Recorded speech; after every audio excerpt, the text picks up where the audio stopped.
A Bedtime Story for Adults by Roxanne Gay. Once upon a time, in a faraway place, far away from anything, there lived a boy and a girl. No, this is an adult story.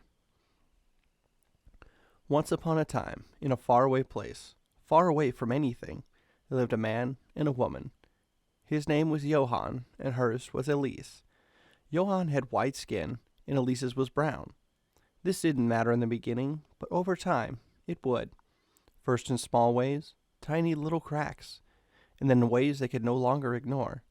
Johann first saw Elise in a smoke-filled room and decided he wanted her.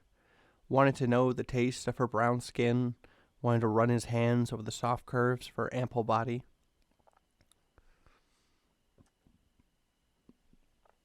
Elise didn't believe him. She didn't believe in fairy tales, or herself, or much of anything. Johann chased her, and finally, she let him take her to dinner because she was hungry. Elise let him have a drink at her house because she was lonely. She let him touch her because she was another kind of hungry. She lay with him and enjoyed the meat of his body against hers, how his rough hands held her sweetly, how his lips brushed her shoulder. Johann brought her pleasure, and she brought him pleasure, and after, he lay next to her, breathing heavy. Elise thanked him. She told him to leave. He did so, but vowed to return, ignoring her protests. Johann sent Elise a beautiful bouquet of fragrant wildflowers. She called and said thank you, and please don't do that again, but she set the flowers on the coffee table in her living room and smiled at them each day. He continued to call, and sometimes she answered, and they talked about all manner of things. Johann persisted in his pursuit, and Elise finally relented and accompanied him to more dinners, and sometimes they had drinks, and sometimes they saw moving pictures, and she always let him spend the night. Soon, Elise had forgotten there ever was a time when she didn't want Johann around. The man was so different. Elise often worried he was too different. Johann worked with his hands and had never been beyond the borders of the faraway place far from anything. He knew things about the stars and the position of the sun. He knew about secret waterfalls in the heart of the deep woods, and he showed them to her. Let her drink that cool, clean water from his rough, calloused hands. Elise worked with her mind and sometimes her heart. She knew about words and spent her days studying books. She spoke different languages and had traveled to lands across oceans and further even still. She longed to be closer to places where she could find bright lights and crowded streets, where once in a while she might see someone who looked like her. But Elise had a job to do and studies to complete. She would bide her time. Johann and Elise knew little of the same things, but he knew how to touch her and how to press his lips to her neck and how to hold her as she slept. And if that all mattered was the moments shared between them, they could have easily found a happily ever after. There were, however, other things that mattered. Johann had a wicked mother who lived in a grand house high on a hill. She kept an extravagant garden and enjoyed receiving visitors in a large living room filled with large, imposing furniture. The wicked mother scowled more than she smiled. The wicked mother thought her son a king and wanted nothing but the best for her oldest boy. She did not think Elise was any kind of good enough, and she let that be known throughout the land. Elise brought Johann's wicked mother gifts and kind words. She said please and thank you, and when invited to dinner, she offered to wash the dishes. None of her gestures could sway the wicked mother, who did not want Johann to love a woman with such different skin. It was a scandal, she said. Think of the family name, she said. Soon, Elise stopped going to the grand house high on the hill. She and Johann pretended the wicked mother didn't matter. Her displeasure was an unfortunate detail, they told themselves. They ignored the harsh words and the harsh thoughts. They pretended nothing could get in the way of their happily ever after. On festive days, though, when there was much to celebrate, Elise often found herself alone and waiting while Johann paid his respects and feasted with his family. In those lonely moments, Elise wanted Johann to make a choice, but she didn't dare ask, couldn't bear knowing he might not choose her. There came a day when Elise learned she was carrying Johann's child. It was an unexpected but welcome blessing. When she told Johann, he said his heart was so full it ached. He offered his hand in marriage and a place in his kingdom at his side.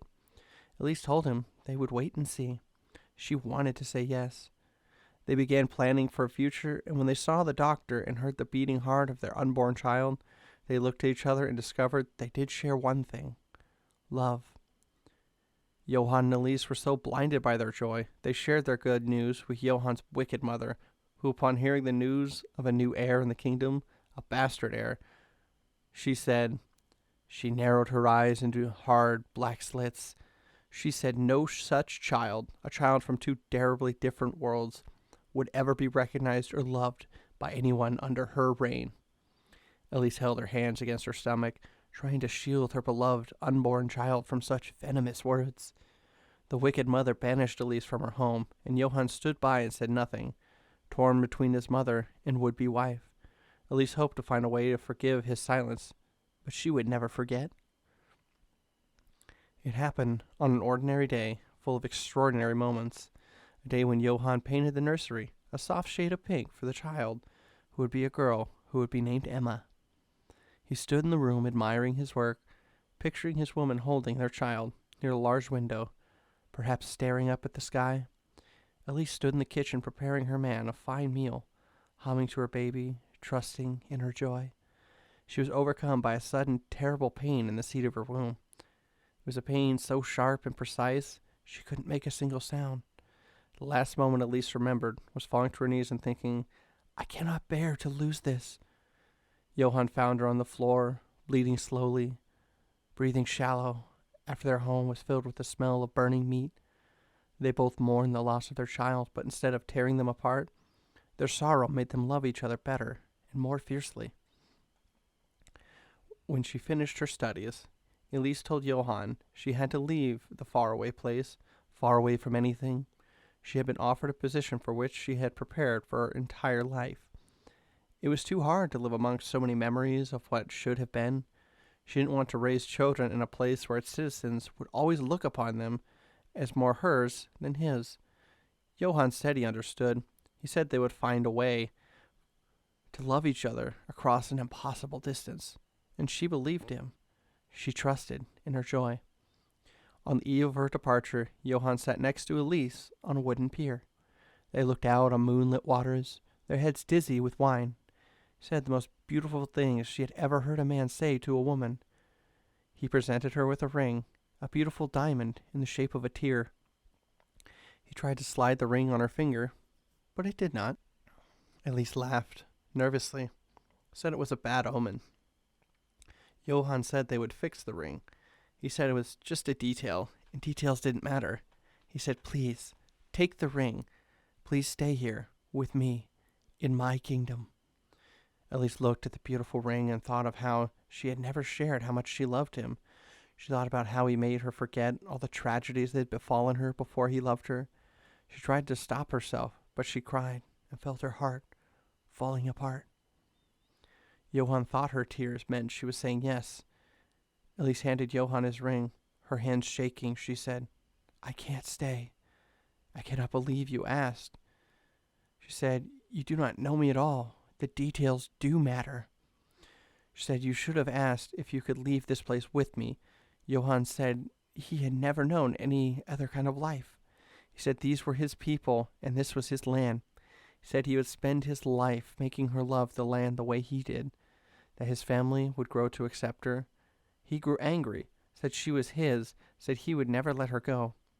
Elise held her stomach and remembered the child once growing there, and how the loss of had bound them together so tightly. They sat together in silence, the night air cooling everything between them. She understood. She had been right about fairy tales all along.